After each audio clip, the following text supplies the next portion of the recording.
So it's Joshi again. We are continuing with the factors to consider while buying a laptop. So we had looked at two, the type you're going to use, the type of computer you're going to buy. Now we are going to look at the processor. We are going to classify the processor into three reasons. One is going to be the generation, the second is going to be the core, and the third is the, we can call it the syntax. Okay, those are the numbers which end on the processor. So let's begin with the generation. So for the generation of a processor or a computer, we are going to look at the first two numbers after the processor naming, i.e. core i3, then those first two digits. For current models, it is labeled 11th generation, 12th generation, 13th or 15th, whatsoever it is labeled. Then we go to the core. So if you look at these processors, for Intel, they are labeled from Core i3, Core i5, Core i7, Core i9, and Xeon processors. Well, as we go for the Ryzen processors, we have Ryzen 3, Athrem, Athrem, Ryzen 3, Ryzen 5, Ryzen 7, and Ryzen 9. So these ones, if you compare Intel i3 and Ryzen 3, those are the entry level.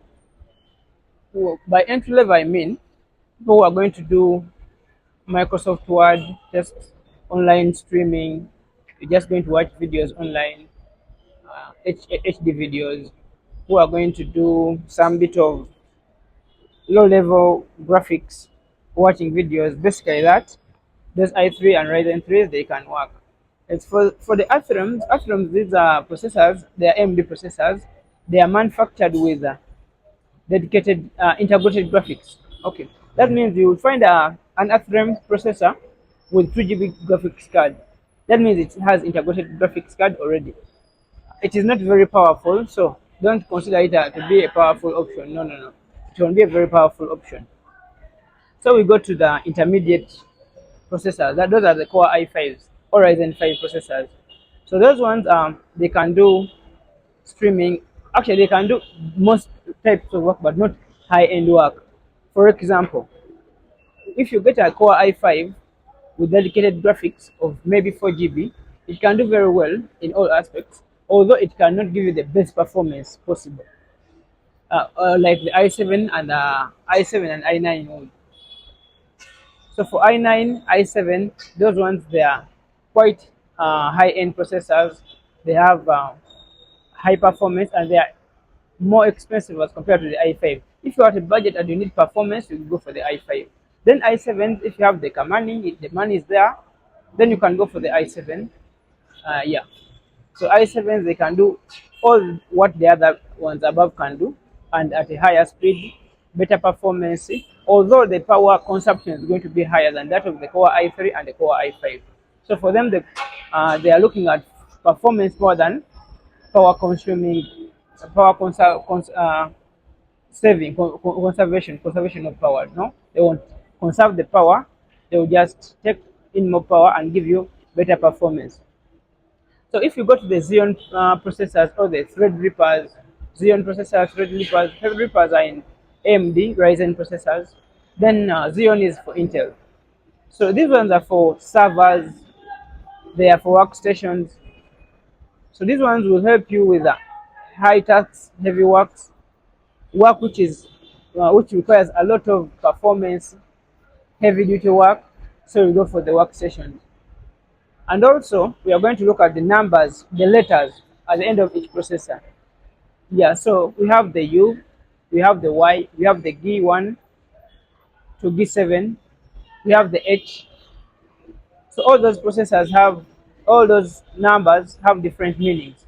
I.e., if you look at the Y means that processor uh, consumes less ultra or extremely low power consumption. Whereas the U, they are so Y was manufactured for you to consume more batteries, mostly in the two-in-one, these foldable laptops, the 360 laptops.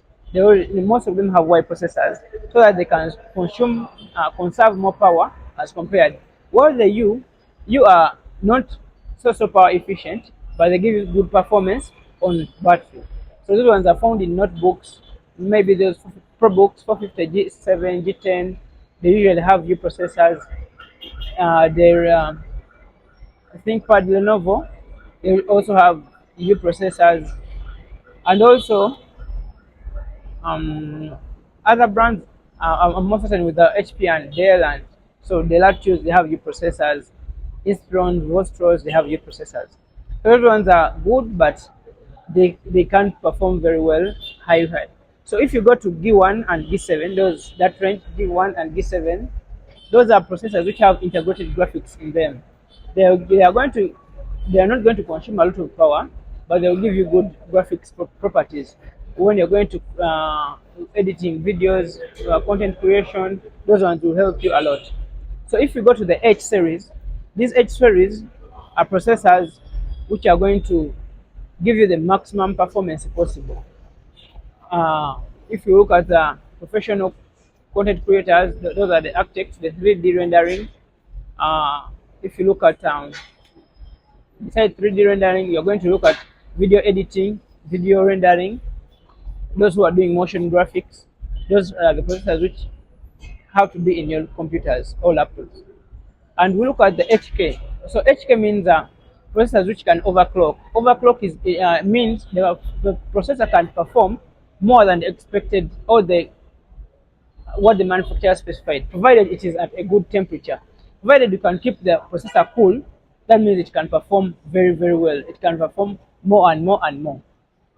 Yeah, so those are the processors with the labelings. So in my conclusion, so for general use, you can use a Core i5 or an AMD Ryzen 5. So they give you a balanced choice. So for gaming, look for a Core i7, i9, but a Core i5 can work provided it has the good dedicated graphics. We are going to look at that because it's also a factor to consider when you're buying a laptop.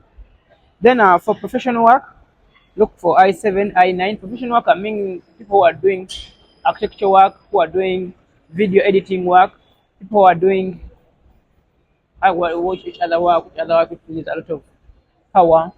Basically, those people. Then portability and lower TDP, those are thermal design power. Those are in new series and why. So people who are, if you move a lot, you are always in the field, look for a processor with U, Y, or G, because you don't need a lot of power, a lot of processing power when you're in the field. You just need to collect data, then you go back to the H processor or HK and you do your work. So that is basically it for processors. Uh, we are going to go to the RAM. Thank you.